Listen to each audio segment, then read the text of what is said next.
नमस्कार दर्शक बंधु। सुमन गिल को कोलकाता एक हस्पिटाल में भर्ती कर गिल गंभीर बेक जंत्रण पीड़ित जहाँ जो हस्पिटाल में भर्ती कर शनिवार कोलकातार इडेन गार्डेन्स स्टाडियम द्वितीय दिन में साइमन हार्मर स्लग स्वीप प्रयास करने समय बेक स्पाम्स अनुभव कर से पड़िया फेरी। भारतीय अधिनायक सुमन गिल दक्षिण आफ्रिका विपक्ष प्रथम टेस्ट मैच में आहरी अंशग्रहण अनिश्चित। सुमन गिल आघात जो पड़िया बाहर को जावा पूर्व केवल 3टी बॉल खेली से 4 रन करते। से हार्मर को पछपट स्क्वायर लेग उपर चौका मारी कि बेकर कष्ट अनुभव होता। फिजिओ तुरंत पड़िया पहुंची किंतु स्टार बैट्समैन को रिटायर हटाइवा पड़ जाते। भारतीय दल सहायक प्रशिक्षक मार्ने मोक्केल कहते आमको जानवा पड़ो जे बेकर क्रांप किपरि है। से हुए तो गतकाली राति भल शोई नथिले। यार कार्यभार सहित कौन संपर्क नहीं। गिल चलित वर्ष आरंभ में इंग्लैंड रे टेस्ट सीरीज अधिनायकत्व करने पर समस्त फर्मेट में स्थिर भाव में खेलुंट। बेकर क्रांप होगा दुर्भाग्यजनक बोली कहुई।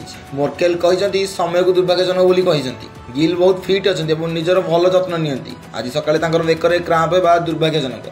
आमको से समय एक भल भागीदारी आवश्यक था। समय खराब था। सूचना मुताबिक कोलकाता टेस्ट में भारतीय दल 79 रन करथिला। से सुमन गिल हट हो रिटायर्ड होते। या पूर्व भारत प्रथम इनिंग्स दक्षिण आफ्रिका को 159 रन ऑल आउट करथिला। तब देखा आम अन्य एक अपडेट सहित रोचे। नमस्कार, जय जगन्नाथ, जय हिंद।